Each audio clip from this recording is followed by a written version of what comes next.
Telangana CM Revanth అన్న నిన్న అన్ని పార్టీల ఎంపీలతోని మీటింగ్ పెట్టి ఏపీ కడుతున్న బనకచెర్ల ప్రాజెక్టు గురించి చర్చించిండు కదా. ఇక మీటింగ్ అయిపోయినాక మాట్లాడుకుంటా మాజీ సీఎం కేసీఆర్, హరీష్ రావే అన్ని పాపాలు చేసిరు. వాళ్ళు చేసిన తప్పులకు ఉరి తీసినా తప్పు లేదన్నట్టే మాట్లాడిండు.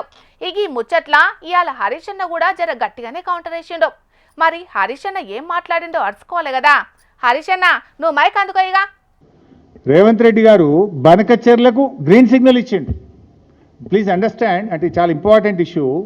నేను రేవంత్ రెడ్డి గారు మాట్లాడుతూ ఏమంటాడు, గోదావరిలో ఒక 1000 టీఎంసీలు ఇచ్చేయింది, కృష్ణాలో ఒక 500 టీఎంసీలు మాకు ఇచ్చి నువ్వు ఎంతైనా తీసుకుపో, ఎన్నైనా కట్టుకో, ఏమన్నా చేసుకో అంటాడు. నీ అయ్యసోమ్మా నువ్వెవడు చెప్పడానికి? నువ్వేమైనా రాచరిక పాలన ఉన్నావా? నువ్వేమైనా రాజువా? This is democracy, this is the state of Telangana, there is a constitution. Who are you tell like that? నువ్వు 1000 గోదావరిలు ఇచ్చి నీ ఇష్టమున్నంత వాడుకో, 500 కృష్ణాలు ఇచ్చి నీకు నువ్వు ఏమన్నా చేసుకో. నీకు జ్ఞానం లేకపోతే నీ యొక్క మూర్ఖత్వం వల్ల ఈ రాష్ట్రం నష్టపోయే ప్రమాదం ఉంది మిస్టర్ రేవంత్ రెడ్డి.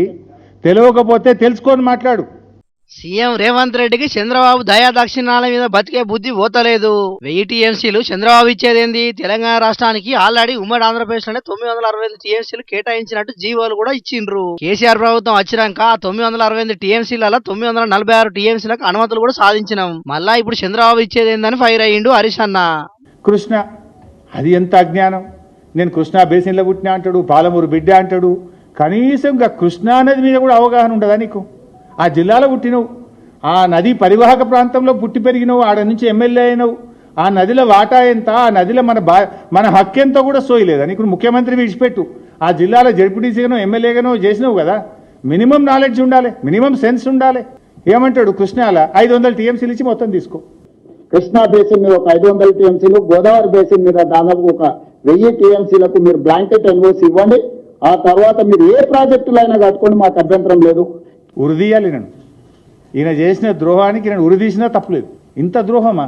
ఒక ముఖ్యమంత్రిగా ఉండి ఇంత బాధ్యత రహితంగా మాట్లాడొచ్చునా? ఉరిదీసినా తప్పులేదు.